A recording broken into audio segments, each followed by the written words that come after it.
जय हिंद, वंदे मातरम। स्वागत है आप सभी का। राम राम भाई सभी को। तो जल्दी से फटाक से उठ जाए, क्लास को कर दीजिए लाइक और शेयर। तो जैसा कि आप सभी को मालूम है कि मैं आपके लिए रोज़ाना क्लास लेकर आता हूँ, रोज़ की तरह एक बार फिर से आप सभी का स्वागत है। तो जल्दी से देखिए, वन लाइनर क्लास लेकर आ चुके हैं आपके सामने। जैसा कि आप सभी को मालूम है कि समय होते ही आपकी क्लास स्टार्ट हो जाती है, तो उसके लिए जल्दी से आ जाइए फटाक से। तो पहला क्वेश्चन आज का हमारा स्क्रीन पर आ चुका है। 50 क्वेश्चन लेकर आते हैं। तो वीकेंड में जो है बड़ी क्लास भी लेकर आते हैं संडे वाले दिन। तो प्यार साथियों, द्वितीय पंचवर्षीय योजना में कौन कौन से इस्पात संयंत्रों की स्थापना हुई? तो द्वितीय पंचवर्षीय योजना में कौन कौन से संयंत्रों की स्थापना हुई थी, वो आप लोगों को बताना है। ठीक है, जल्दी से बताइए फटाक से। यदि आपको मालूम है तो बने रहिए हमारे साथ, नहीं मालूम है तो प्यारे साथियों, द्वितीय पंचवर्षीय योजना में राउरकेला उड़ीसा, भिलाई छत्तीसगढ़, दुर्गापुर पश्चिम बंगाल, ये तीन जो है लोहे संयंत्र की जो है स्थापना हुई थी। राउरकेला उड़ीसा, भिलाई छत्तीसगढ़, दुर्गापुर पश्चिम बंगाल, राइट। तो इनकी हुई थी। आगे चलते हैं, अगला क्वेश्चन आपकी स्क्रीन पर आ चुका है साथियों। अगला क्वेश्चन क्या कहता है, जल्दी से देखिए। इंटीग्रल कोच फैक्ट्री तथा चितरंजन लोकोमोटिव की स्थापना किस योजना के दौरान हुई? मोस्ट इंपॉर्टेंट है ये भी। ये भी क्वेश्चन है बच्चों जो अक्सर एग्जाम में पूछे जाते हैं। तो जल्दी से देखिए फटाक से। उम्मीद करता हूँ कि आपको मेरी वॉइस और वीडियो क्लियरिटी अच्छे से आ रही होगी। ठीक है। इंटीग्रल कोच फैक्ट्री तथा चितरंजन लोकोमोटिव की स्थापना किस योजना के अंतर्गत हुई? तो बच्चों आंसर आपकी स्क्रीन पर आ चुका है साथियों। बिल्कुल, द्वितीय पंचवर्षीय योजना के अंतर्गत इंटीग्रल तथा लोकोमोटिव कोच फैक्ट्री चितरंजन की जो है स्थापना हुई थी द्वितीय पंचवर्षीय योजना के अंतर्गत। शाबाश। ये जो क्लास है आप लोगों को इसमें कुछ नहीं करना है, केवल और केवल यदि अच्छा लगे तो थंब इम्प्रेशन और लाइक और शेयर जरूर कर दें। दूसरी बात, आपको जानने मतलब कि पहचानने और जानने के लिए ये क्लास ली गई है ताकि आप लोग सीधा सीधा ले सकें। तीसरी पंचवर्षीय योजना कब से कब तक रही, ये भी इम्पोर्टेंट है। ठीक है, तीसरी पंचवर्षीय योजना कब से कब तक रही, जल्दी से बताइए फटाक से। यदि आपको मालूम है तो बताइए, यदि नहीं मालूम है तो बने रहिए हमारे साथ। बिल्कुल, इसी के साथ आंसर आपके स्क्रीन पर आ चुका है साथियों। तीसरी पंचवर्षीय योजना जो है 1961 से 1966 तक तीसरी पंचवर्षीय योजना रही थी, राइट। तो प्यार साथियों बहुत ही अच्छे। तीसरी पंचवर्षीय योजना 1961 से 1966 तक। क्वेश्चन नंबर नेक्स्ट आपकी स्क्रीन पर आ चुका है साथियों। तीसरी पंचवर्षीय योजना का प्रमुख उद्देश्य क्या था? तीसरी पंचवर्षीय योजना का प्रमुख उद्देश्य क्या था? जल्दी से कमेंट बॉक्स में कमेंट करें। यदि आपको मालूम है तो बताइए, यदि नहीं मालूम है तो बने रहने के लिए बहुत बहुत धन्यवाद। जानिए। तो तीसरी पंचवर्षीय योजना का प्रमुख उद्देश्य था, आंसर आपकी स्क्रीन पर आ चुका है साथियों। शाबाश। अर्थव्यवस्था को स्वावलंबी एवं स्वस्फूर्त बनाना। ठीक है, तीसरी पंचवर्षीय योजना का जो उद्देश्य था, अर्थव्यवस्था को स्वावलंबी एवं स्वस्फूर्त बनाना, राइट, ये था। क्वेश्चन नंबर नेक्स्ट, अगला क्वेश्चन आपकी स्क्रीन पर आ चुका है साथियों। अगला क्वेश्चन क्या कहता है, जल्दी से देखिए। किस पंचवर्षीय योजना की विफलता के कारण 3 वर्ष तक योजना अवकाश रहा? Most important. कभी कभी ये भी पूछा जा सकता है कि योजना अवकाश कौन से सेशन में रहा, राइट। तो आप लोगों को बताना है किस पंचवर्षीय योजना की विफलता के कारण 3 वर्ष तक अवकाश रहा, वो आप लोगों को बताना है, राइट। जितने भी साथी, जितनी भाई, जितनी बहन हमारी क्लास को देख रहे हैं, जो भी बच्चे, जो भी साथी जो देख रहे हैं, तो जल्दी से बताएं फटाक से।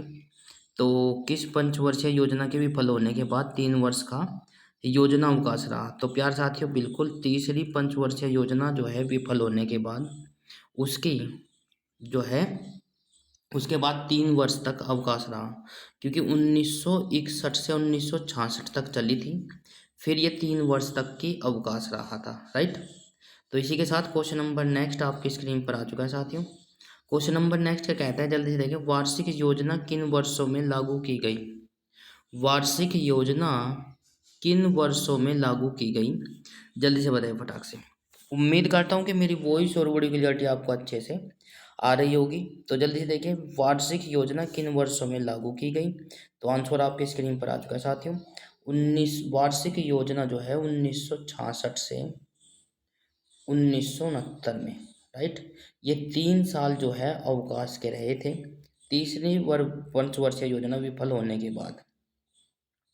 क्वेश्चन नंबर नेक्स्ट आपके स्क्रीन पर आ चुका है साथियों। किस पंचवर्षीय योजना के दौरान कृषि क्षेत्र में हरित क्रांति आरंभ हुआ था? जल्दी देखिए फटाक से। एक बार क्वेश्चन को दोबारा से रीड कर देता हूँ, क्योंकि क्वेश्चन की ही भूमिका है, तभी तो आंसर आप लोगों को पता होता है सारा। किस पंचवर्षीय योजना के दौरान कृषि क्षेत्र में हरित क्रांति का आरंभ हुआ? ठीक है, बताइए कौन सी पंचवर्षीय योजना के दौरान कृषि क्षेत्र में हरित क्रांति का आरंभ हुआ था? तो आंसर आपके स्क्रीन पर आ चुका है सब। बस किसी भी योजना के दौरान नहीं, हरित क्रांति का आरंभ नहीं हुआ था, राइट। इसी के साथ क्वेश्चन नंबर नेक्स्ट आपके स्क्रीन पर है साथियों। कृषि क्षेत्र में हरित क्रांति का आरंभ कब हुआ? इम्पोर्टेंट है, जल्दी से देखें। किस क्षेत्र में हरित क्रांति का आरंभ हुआ था? कृषि क्षेत्र में हरित क्रांति का आरंभ कब हुआ? सॉरी, माफी चाहता हूँ। तो आंसर आपके स्क्रीन पर आ चुका है साथियों। 1966 से 1967 ये जो है अवकाश काल था, योजना अवकाश के दौरान हुआ था, कोई सी योजना के अंतर्गत नहीं हुआ था, राइट। हरित क्रांति के जो जनक किसे कहा जाता है वो आप लोगों को कमेंट बॉक्स में बताना है, राइट। क्वेश्चन नंबर नेक्स्ट आपकी स्क्रीन पर आ चुका है साथियों। चौथी पंचवर्षीय योजना की अवधि क्या रही थी? चौथी पंचवर्षीय योजना की अवधि क्या रही? जल्दी से कमेंट बॉक्स में कमेंट करें, बिल्कुल जल्दी से बताएं फटाक से, बिल्कुल आप सभी को मालूम है। तो इसी के साथ चौथी पंचवर्षीय योजना का समय आ चुका है, बिल्कुल। तो चौथी पंचवर्षीय योजना जो रही थी उसका समयकाल 1969 से 1974 तक। यदि बात करें तीसरी पंचवर्षीय योजना का जो कार्यकाल रहा था, तो बच्चों वो जैसा कि मैं अभी आपको पीछे पढ़ाकर आ चुका हूँ, 1961 से 1966 के बीच रहा, और 3 वर्ष का रहा था अवकाश, राइट। इसमें अवकाश सेशन कहा जाता है। अवकाश 3 साल का रहा था। कौन कौन सी? 67, 68 और भाई हमारा जो हो जाएगा 69, ये 3 काल का, राइट। तो प्यारे बच्चों जल्दी से देखिए फटाक से। उम्मीद करता हूँ कि आपको ये बात समझ आ गई होगी। 66 तक चला था, तो तीसरी पंचवर्षीय 66 में ख़त्म थी, तो 66 से 69 तक गए, राइट। और चौथी पंचवर्षीय योजना का जो कार्यकाल था वो 1969 से 1974 तक था, राइट। अब अगला क्वेश्चन आपकी स्क्रीन पर आ चुका है साथियों, जल्दी से देखिए फटाक से। चौथी पंचवर्षीय योजना किस मॉडल पर आधारित थी? मोस्ट इम्पोर्टेंट है।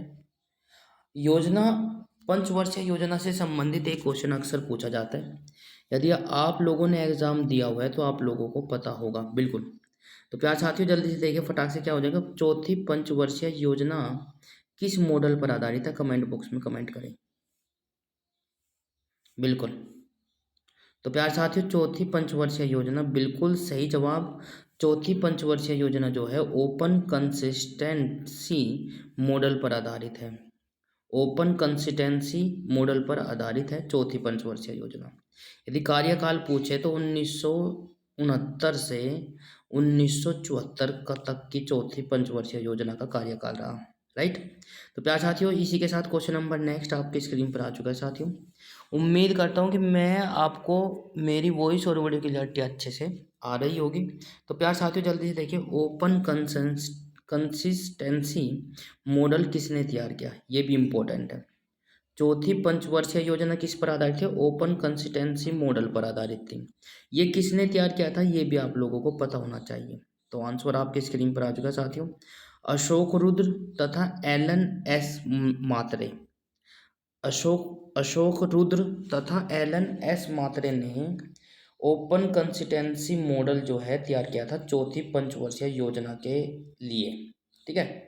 अशोक रुद्र तथा एलन एस मात्रे ने ओपन कंसिस्टेंसी मॉडल जो है तैयार किया था चौथी पंचवर्षीय योजना के लिए। क्वेश्चन नंबर नेक्स्ट आपकी स्क्रीन पर आ चुका है साथियों। चौथी पंचवर्षीय योजना का मूल उद्देश्य क्या था?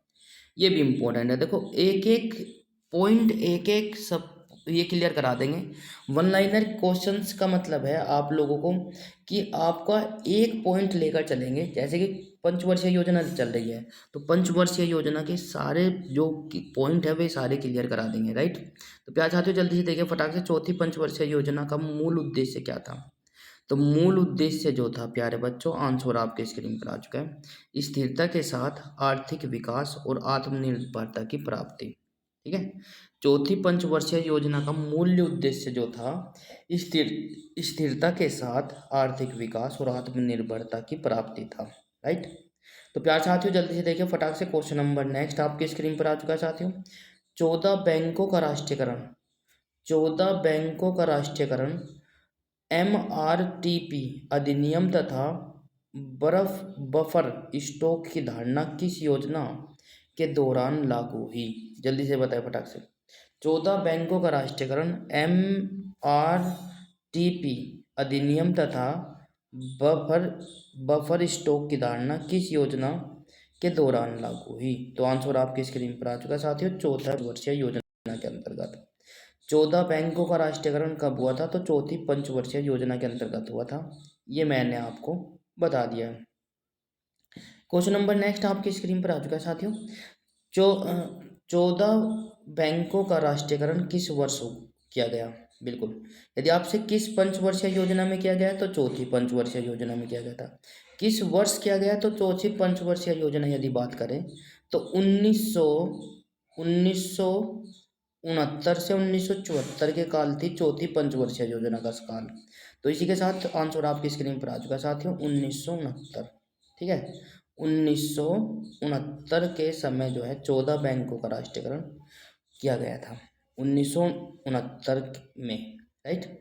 तो प्यार साथियों क्वेश्चन नंबर नेक्स्ट आपकी स्क्रीन पर है साथियों। ये भी काफ़ी महत्वपूर्ण क्वेश्चन है, बहुत ही ज़्यादा कई बार पूछा गया है। गरीबी हटाओ का नारा सर्वप्रथम किस पंचवर्षीय योजना में दिया गया था। यस बॉस, वो बहुत ही अच्छा क्वेश्चन है। अब गरीबी हटाओ का नारा किस पंचवर्षीय योजना में दिया गया था, मोस्ट इम्पोर्टेंट क्वेश्चन, शाबाश।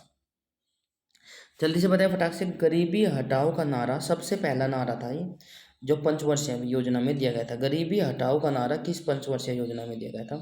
शाबाश, आंसर आने स्टार्ट हो चुके हैं। तो प्यार साथियों, पांचवी पंचवर्षीय योजना में गरीबी हटाओ का नारा जो है पांचवी पंचवर्षीय योजना में दिया गया था, राइट। तो 1974 से और भाई कितना हो जाएगा ये हमारा 1979 तक इसका कार्यकाल था। तो प्यार साथियों बिल्कुल आपसे पूछा गया नेक्स्ट क्वेश्चन यही है जो मैंने अब ये बताया, पांचवी पंचवर्षीय योजना की अवधि क्या थी। इम्पोर्टेंट है, पांचवी पंचवर्षीय योजना कब से कब तक थी। तो जल्दी से बताइए फटाक से, कमेंट बॉक्स में कमेंट करें। बिल्कुल सभी बच्चे, जितने भी साथी, जितने भी दोस्त हमारे साथ जुड़ चुके हैं, स्वागत है आप सभी का। जय हिंद कमेंट बॉक्स में ज़रूर लिखें, राम राम भाई। तो जल्दी से देखिए फटाक से, उम्मीद करता हूँ कि आपको मेरी वॉइस और बॉडी क्लैरिटी अच्छे से आ रही होगी। तो क्वेश्चन नंबर आंसर आपकी स्क्रीन पर आ चुका है, 1974 से 1979 के बीच के कार्यकाल को पांचवी पंचवर्षीय योजना शुरू हुई थी। ठीक है, पांचवी पंचवर्षीय योजना की यदि अवधि देखें, अवधि जो थी 74 से 79 तक थी, राइट, 79। तो प्यार साथियों काफ़ी अच्छा प्रदर्शन है। तो प्यार साथियों बने रहने के लिए बहुत बहुत धन्यवाद। देखो, जब आप लोग किसी चीज़ को समय देंगे तो तभी तो आप लोग सक्सेस बनेंगे। जब आप लोग ये सोचते हो कि चुटकियों में काम हो जाए, तो ऐसा नहीं है कुछ भी, ठीक है ना। चुटकियों में कुछ नहीं होता है। यदि आप कोई भी चीज़ कर रहे हो तो आप किसी के सामने कोई प्रदर्शित कर रहे हो तो वो दिखाने में तो लगेगा आपको 5 मिनट, पर उसकी तैयारी जो रहेगी वो आपकी 5 साल की रहेगी, राइट। ठीक है, तो बच्चों ये मैं चाहता हूँ कि आप लोग प्लीज़ बने रहिए और जमकर पढ़ाई करिए। पांचवी पंचवर्षीय योजना कब समाप्त की गई। जल्दी से बताइए फटाक से, पांचवी पंचवर्षीय योजना कब समाप्त की गई। बिल्कुल, तो पांचवी पंचवर्षीय योजना 1978 में समाप्त की गई थी। पांचवी पंचवर्षीय योजना कब समाप्त की गई, 1978 में की गई थी। वैसे होनी थी 79 में और हो गई कितने, 78 में। क्वेश्चन नंबर नेक्स्ट आपकी स्क्रीन पर है, किस सरकार ने पांचवी पंचवर्षीय योजना के समय से 1 वर्ष पूर्व ही समाप्त घोषित कर दिया। किस सरकार ने पांचवी पंचवर्षीय योजना को समय से पहले 1 वर्ष पहले ही समाप्त कर दिया। 79 में समाप्त होनी थी, 78 1978 में फिनिश कर दिया था। किसने किया था, किस सरकार ने किया था? तो आंसर आपकी स्क्रीन पर आ चुका है, जनता पार्टी सरकार ने। ठीक है, जनता पार्टी सरकार ने जो है ये पहले ही 1 साल पहले ही समाप्त कर दी थी पांचवी पंचवर्षीय योजना। आपसे क्वेश्चन ये भी पूछा जा सकता है, कौन सी पंचवर्षीय योजना है जिसको उसके समय से 1 वर्ष पहले समाप्त कर दिया गया था? तो आंसर हो जाएगा आपका 5 वर्ष पांचवी पंचवर्षीय योजना को। ठीक है ना, समय भी पूछा जा सकता है, तो टेंशन लेने की कोई आवश्यकता नहीं है। जानने के लिए हमारे साथ बने रहिए बिल्कुल। तो क्वेश्चन नंबर नेक्स्ट आपकी स्क्रीन पर आ चुका है साथियों। जनता पार्टी सरकार द्वारा पेश छठी पंचवर्षीय योजना को क्या क्या नाम दिया गया, ये भी इम्पोर्टेंट है। ठीक है, पांचवी पंचवर्षीय योजना में कौन सा नारा दिया गया था? कमेंट बॉक्स में जरूर बताएं। तो मैंने जो बच्चे अभी जुड़ पाए हैं या बाद में देख रहे हैं हमारी क्लास को, तो बिल्कुल जल्दी से बताएं पांचवी पंचवर्षीय योजना में कौन सा नारा दिया गया था। और जनता पार्टी सरकार ने छठी छठी पंचवर्षीय योजना को क्या नाम दिया था, वो आप लोगों को बताना है।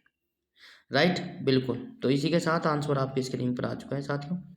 जनता पार्टी ने जो है छठी पंचवर्षीय योजना को अनावर्त योजना, रोलिंग प्लान के नाम से जाना जाता है। कभी कभी हिंदी में ना देगा तो इंग्लिश में भी दे देता है, तो इसलिए रोलिंग प्लान आप लोग ध्यान रख सकते हो, रोलिंग प्लान। राइट, तो प्यार साथियों ये काफ़ी महत्वपूर्ण हो जाता है, आप लोगों को पता होना चाहिए। क्वेश्चन नंबर नेक्स्ट आपकी स्क्रीन पर आ चुका है साथियों। छठी पंचवर्षीय योजना का नाम क्या था? Rolling plan. तो रोलिंग प्लान को भारत में लागू करने का श्रेय किसे दिया जाता है? ठीक है, रोलिंग प्लान को भारत में लागू करने का श्रेय किसे दिया जाता है? जल्दी से कमेंट करें, बताइए। तो प्यार साथियों समय समाप्त, आंसर आपकी स्क्रीन पर आ चुका है, टी लकड़ा वाले को। ठीक है, डी लकड़ा वाले को रोलिंग प्लान का शुरू करने का श्रेय दिया जाता है। राइट, क्वेश्चन नंबर नेक्स्ट आपके स्क्रीन पर आ चुका है साथियों। किस सरकार ने देश में विकेंद्रित नियोजन की धारणा को लागू किया था? किस सरकार ने देश में विकेंद्रित नियोजीकरण की धारणा को लागू किया था? तो जल्दी से देखिए फटाक से, बिल्कुल आंसर आपके स्क्रीन पर आ चुका है, जनता पार्टी सरकार ने। ठीक है, जनता पार्टी सरकार ने शुरू किया था। क्वेश्चन नंबर नेक्स्ट आपकी स्क्रीन पर आ चुका है साथियों। छठी पंचवर्षीय योजना की अवधि क्या निश्चित की गई? बिल्कुल, ये भी इम्पोर्टेंट है। छठी पंचवर्षीय योजना की अवधि क्या निश्चित की गई, जल्दी से बताइए फटाक से। तो प्यार साथियों आंसर आपके स्क्रीन पर आ चुका है, 1978 से 1983। क्यों? क्योंकि पंचवर्षीय योजना जो है 5 वर्ष के लिए होती है। तो जब पांचवी पंचवर्षीय योजना हमारी 78 में फिनिश हो गई, तो 78 से 83 को छठी पंचवर्षीय योजना स्टार्ट हो गई थी इसके बीच। बिल्कुल सही जवाब। इसी के साथ क्वेश्चन नंबर नेक्स्ट आपकी स्क्रीन पर आ चुका है। भारत में सबसे पहले किस बैंक की स्थापना हुई? मोस्ट इम्पोर्टेंट, भारत में सबसे पहले किस बैंक की स्थापना हुई? कमेंट बॉक्स में कमेंट करें, जल्दी से बताएं फटाक से। बिल्कुल, कौन सा बैंक था जिसमें सबसे पहले स्थापित किया गया था भारत में? तो आंसर आपके स्क्रीन पर आ चुका है, बैंक ऑफ हिंदुस्तान। बिल्कुल, बैंक ऑफ हिंदुस्तान की स्थापना की गई थी भारत में सबसे पहले, फिर ये बंद होने के बाद एसबीआई के रूप में खोला गया था। ठीक है, बैंक ऑफ हिंदुस्तान की स्थापना भारत में सबसे पहले की गई थी। तो क्वेश्चन नंबर नेक्स्ट आपकी स्क्रीन पर आ चुका है, बैंक ऑफ हिंदुस्तान की स्थापना कब की गई? बैंक ऑफ हिंदुस्तान की स्थापना कब की गई थी?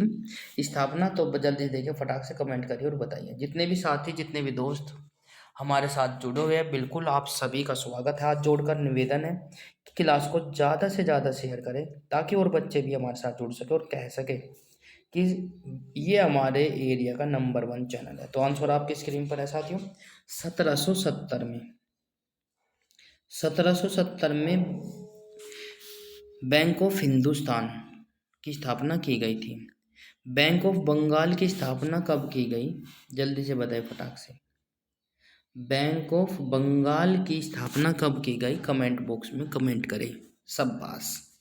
इसी के साथ आंसर आपकी स्क्रीन पर आ चुका है साथियों। बैंक ऑफ बंगाल की स्थापना जो है 1806 में की गई, राइट। और बैंक ऑफ हिंदुस्तान की स्थापना 1770 में की गई थी। तो सबसे पहला बैंक जो है बैंक ऑफ हिंदुस्तान हुआ, ठीक है। और बैंक ऑफ बंगाल की स्थापना जो हुई थी 1806 में हुई थी। बैंक ऑफ बॉम्बे की स्थापना कब की गई? तो जल्दी से देखिए फटाक से, मोस्ट इम्पोर्टेंट है।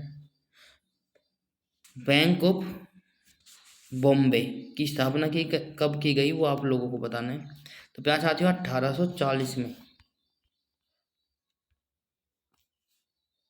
1840 में बैंक ऑफ बॉम्बे की स्थापना की गई थी। ये काफ़ी महत्वपूर्ण हो जाता है, राइट। तो प्यार साथियों बैंक ऑफ बंगाल की स्थापना जो हुई थी 1806 में, बैंक ऑफ बॉम्बे की स्थापना हुई थी 1840 में। और अगला क्वेश्चन आपकी स्क्रीन पर आ चुका है, बैंक ऑफ मद्रास की स्थापना कब हुई? बैंक ऑफ मद्रास की स्थापना कब हुई? तो कमेंट बॉक्स में कमेंट करें। तो आंसर आपकी स्क्रीन पर आ चुका है साथियों 1883 में। बैंक ऑफ मद्रास की स्थापना कब हुई थी? 1843 में। क्वेश्चन नंबर नेक्स्ट आपकी स्क्रीन पर आ चुका है साथियों। क्वेश्चन नंबर नेक्स्ट क्या कहता है? Bank of Madras, Bank of Bombay, Bank of Bengal को आपस में विलय करके किस बैंक की स्थापना हुई थी? ठीक है, Bank of Madras, Bank of Bombay, Bank of Bengal का आपस में विलय कर किस बैंक की स्थापना हुई थी? तीनों बैंकों को एक साथ विलय कर दिया गया था। तो किस बैंक की स्थापना हुई थी? कमेंट बॉक्स में कमेंट करें। शाबाश, बिल्कुल आंसर आपकी स्क्रीन पर आ चुका है साथियों। इंपीरियल बैंक ऑफ इंडिया की स्थापना की गई थी तीनों बैंक का विलय कर, राइट। तो तीनों बैंकों को मिलाकर इंपीरियल बैंक ऑफ इंडिया की स्थापना की गई थी। क्वेश्चन नंबर नेक्स्ट आपकी स्क्रीन पर आ चुका है साथियों।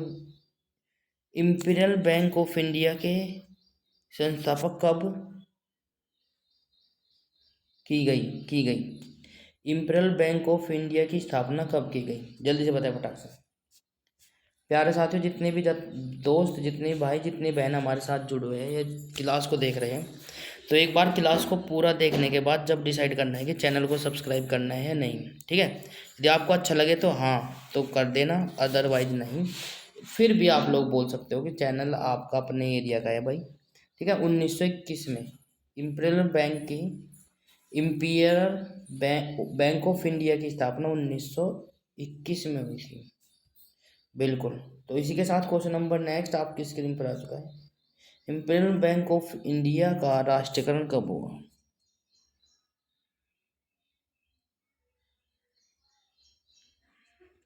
तो जल्दी से देखिए फटाक से, इंपीरियल बैंक ऑफ इंडिया का राष्ट्रीयकरण कब हुआ? तो प्यार साथियों आंसर आपकी स्क्रीन पर आ चुका है साथियों 1955 में।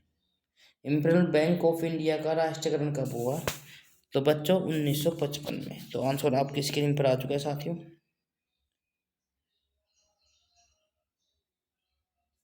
तो प्यार साथियों क्वेश्चन नंबर नेक्स्ट आपकी स्क्रीन पर आ चुका है। इंपीरियल बैंक ऑफ इंडिया का नया नाम क्या दिया गया? बिल्कुल मोस्ट इंपोर्टेंट है। इंपीरियल बैंक ऑफ इंडिया का नया नाम कब क्या दिया गया? कमेंट बॉक्स में कमेंट करें। शाबाश। इंपीरियल बैंक ऑफ इंडिया का नया नाम कब दिया गया? भारतीय स्टेट बैंक, बिल्कुल SBI। जैसे कि मैंने आपको बताया था कि इनको तीनों को, Bank of Madras, Bank of Bengal, Bank of Bombay को मिलाकर जो बैंक हुआ था इंपीरियल बैंक का फिर नाम बदलकर क्या कर दिया गया था? SBI, भारतीय state bank. Question number next आपकी स्क्रीन पर आ चुका है साथियों। इलाहाबाद बैंक की स्थापना कब हुई? इलाहाबाद बैंक की स्थापना कब हुई? कमेंट बॉक्स में कमेंट। बिल्कुल इलाहाबाद बैंक की स्थापना जो हुई थी वो 1865 में हुई थी। शाबाश। इसी के साथ क्वेश्चन नंबर नेक्स्ट आपकी स्क्रीन पर आ चुका है साथियों। भारतीय द्वारा संचालित पहला बैंक कौन सा था? भारतीय द्वारा संचालित पहला बैंक कौन सा था? जल्दी से कमेंट बॉक्स में कमेंट करें। बिल्कुल समय समाप्त। इसी के साथ आंसर आपकी स्क्रीन पर आ चुका है। Awadh commercial bank, right. Awadh commercial bank भारतीयों के द्वारा संचालित पहला बैंक कौन सा था? अवध कॉमर्शियल बैंक था। इसी के साथ क्वेश्चन नंबर नेक्स्ट आपकी स्क्रीन पर आ चुका है। अवध कॉमर्शियल बैंक की स्थापना कब की गई?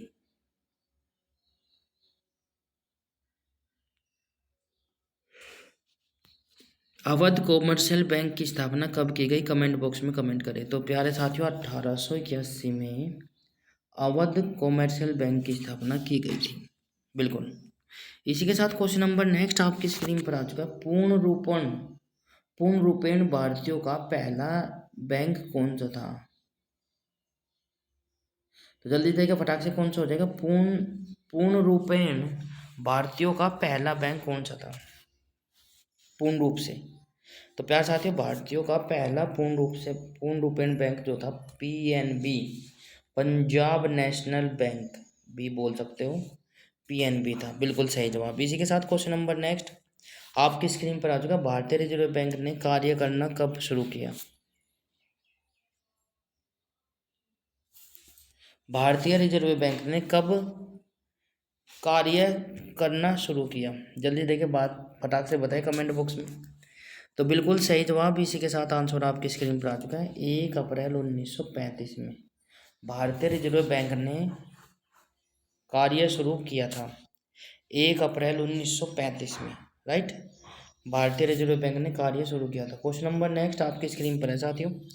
भारतीय बैंकिंग अधिनियम पारित कब किया गया?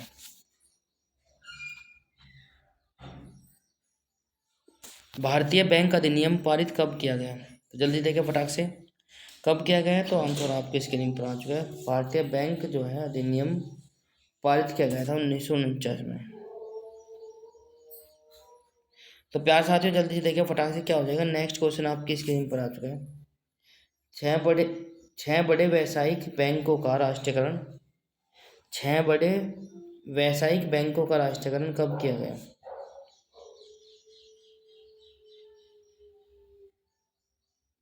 तो जल्दी से देखिए फटाक से, छह बैंक, क्वेश्चन नंबर आपकी स्क्रीन पर है साथियों। छह बड़े व्यावसायिक बैंकों का राष्ट्रीयकरण जो हुआ था 1980 में हुआ था। कितने में हुआ था? 1980 में। शाबाश। इसी के साथ क्वेश्चन नंबर नेक्स्ट आपकी स्क्रीन पर आ चुका है साथियों। भारतीय रिजर्व बैंक की दूसरी अनुसूची में सम्मिलित बैंकों को क्या कहते हैं? भारतीय रिजर्व बैंक की दूसरी अनुसूची में सम्मिलित बैंकों को क्या कहते हैं? जल्दी से कमेंट बॉक्स में कमेंट करें। तो इसी के साथ आंसर आपकी स्क्रीन पर आ चुका है। जो दूसरी किस्त में जो चालू हुए थे उन्हें कहते हैं अनुसूचित बैंक, राइट।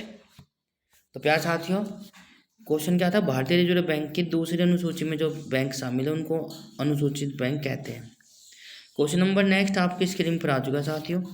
किस समिति की रिपोर्ट के आधार पर निजी क्षेत्रों में बैंक स्थापित कार्य करने की अनुमति प्रदान कर दी गई?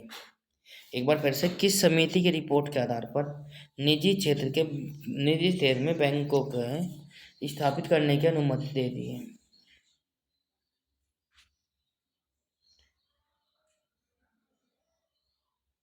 तो बिल्कुल आंसर आपकी स्क्रीन पर आ चुका है साथियों। नरसिंह मन समिति ने, ठीक है, परमिशन दे दी थी। क्वेश्चन नंबर नेक्स्ट आपकी स्क्रीन पर आ चुका है साथियों। देश का पहला तैरता एटीएम कहाँ स्थापित किया गया? देश का पहला तैरता हुआ एटीएम कहाँ स्थापित किया गया था? जल्दी से कमेंट बॉक्स में कमेंट करें। तो आंसर आपकी स्क्रीन पर आ चुका है साथियों, कोच्चि। बिल्कुल, देश का पहला तैरता हुआ एटीएम कहाँ स्थापित किया गया था? कोच्चि में, राइट। इसी के साथ क्वेश्चन नंबर नेक्स्ट आपकी स्क्रीन पर है साथियों। क्वेश्चन नंबर नेक्स्ट क्या कहता है? बैंकों के ग्राहकों की शिकायतों का निदान करने के लिए बैंकिंग लोकपाल नियोजन कब लागू करता है या कब लागू की गई? जल्दी देखिए फटाक से कमेंट बॉक्स में कमेंट करें। बहुत ही अच्छा क्वेश्चन है। बैंकों के ग्राहकों की शिकायत या निंदा करने के लिए बैंकिंग लोक सेवा का योजना कब शुरू की गई थी? तो बच्चों, आंसर आपकी स्क्रीन पर आ चुका है। 14 जून 1995 में, ठीक है, 14 जून 1995। इसी के साथ क्वेश्चन नंबर नेक्स्ट आपकी स्क्रीन पर आ चुका है साथियों। भारतीय रिजर्व बैंक ने कब तक पाकिस्तान के लिए भी केंद्रीय बैंक के रूप में कार्य किया? भारतीय रिजर्व बैंक ने कब तक पाकिस्तान के लिए भी केंद्रीय बैंक का कार्य किया? तो आंसर आपकी स्क्रीन पर आ चुका है साथियों, 30 जून 1948। 30 जून 1948। जल्दी देखिए फटाक से, कमेंट बॉक्स में कमेंट करें, आंसर आपकी स्क्रीन पर आ चुका है। तो जल्दी देखिए फटाक से, भारतीय रिजर्व बैंक में एक गवर्नर के अलावा कितने डिप्टी गवर्नर होते हैं? मोस्ट इंपॉर्टेंट है। एक तो गवर्नर होते ही है, और उसके अलावा कितने डिप्टी गवर्नर होते हैं वो आप लोगों को कमेंट बॉक्स में बताना है। जल्दी से बताएं फटाक से। तो प्यार साथियों, आंसर आपकी स्क्रीन पर आ चुका है। गवर्नर के अलावा 4 डिप्टी गवर्नर होते हैं। ठीक है, ये वही डिप्टी है जैसे कि आप बचपन में कहते थे इतना बड़े डिप्टी नहीं हो आप। तो एक गवर्नर के अलावा 4 डिप्टी गवर्नर भी होते हैं। क्वेश्चन नंबर नेक्स्ट आपकी स्क्रीन पर आ चुका है साथियों। रिजर्व बैंक अधिनियम किस मूल्य वर्ग तक के बैंक के नोट जारी कर सकता है? रिजर्व बैंक अधिनियम किस मूल्य वर्ग तक के बैंक नोट जारी कर सकता है? जल्दी से बताए फटाक से। बहुत अच्छा क्वेश्चन है। तो प्यार साथियों, आंसर आपकी स्क्रीन पर आ चुका है, 10,000 रुपये तक की। ठीक है, जैसे कि आपने देखा होगा कि लॉकडाउन में अब रिजर्व बैंक ने 2000 का नोट जारी किया था। इसी प्रकार 10 का नोट भी जारी कर सकता है, 10,000 का नोट जारी कर सकता है। राइट, इसी के साथ नेक्स्ट क्वेश्चन पर चलते हैं। क्वेश्चन नंबर नेक्स्ट आपकी स्क्रीन पर आ चुका है साथियों। रिजर्व बैंक का अधिनियम किस मूल्य वर्ग तक के सिक्के जारी कर सकता है? रिजर्व बैंक का अधिनियम किस मूल्य वर्ग तक के सिक्के जारी कर सकता है? जल्दी से बताए फटाक से। बिल्कुल, रिजर्व बैंक जो है 10,000 रुपये तक का मूल्य का नोट जारी कर सकता है, और सिक्के कितने तक की कर सकता है?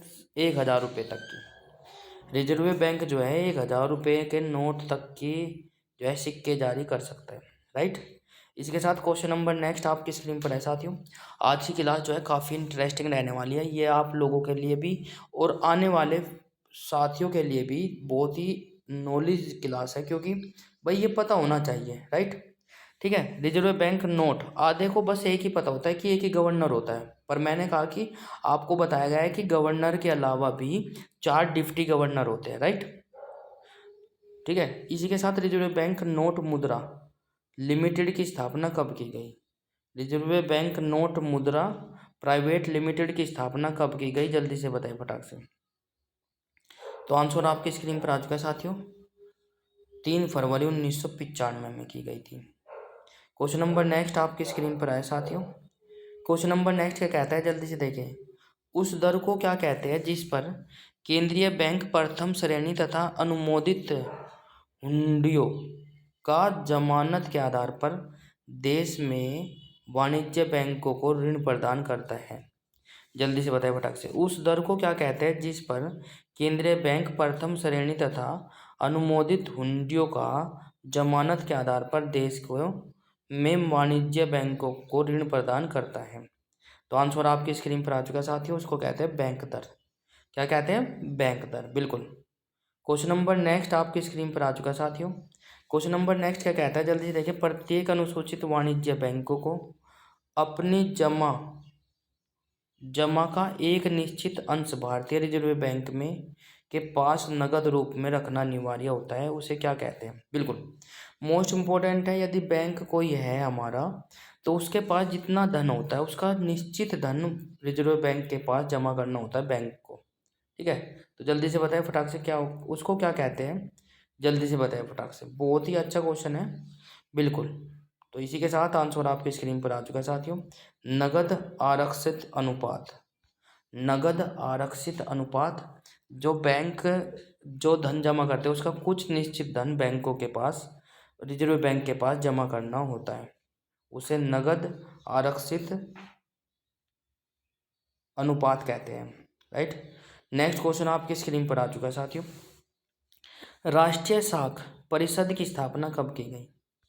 राष्ट्रीय साख परिषद की स्थापना कब की गई? कमेंट बॉक्स में कमेंट करें, जल्दी से बताएं। बिल्कुल, राष्ट्रीय साख परिषद की स्थापना कब की गई? तो आंसर आपकी स्क्रीन पर आ चुका है साथियों, 22 दिसंबर 1977 को। राष्ट्रीय साख की स्थापना कब की गई थी? तो 22 दिसंबर 1977 को। तो प्यार साथियों, क्लास कैसी लगी कमेंट बॉक्स में ज़रूर बताएं। यदि आपको अच्छी लगी है तो लाइक शेयर कमेंट्स और चैनल को सब्सक्राइब जरूर कर लें।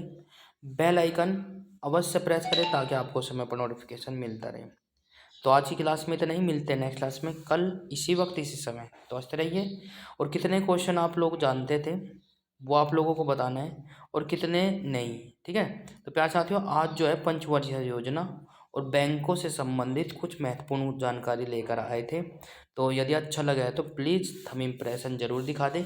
यदि आपको लगता है कि हाँ हमारे लिए जो है इम्पोर्टेंट क्लास है और आपके अपने एरिया का नंबर 1 चैनल जो है आप लोगों के प्यार और सपोर्ट के कारण ही बन पाया है, तो मैं चाहता हूँ कि आपका आगे भी प्यार इसी प्रकार से मिलता रहे। धन्यवाद, tata, bye bye, see you, Ram Ram भाई सभी को।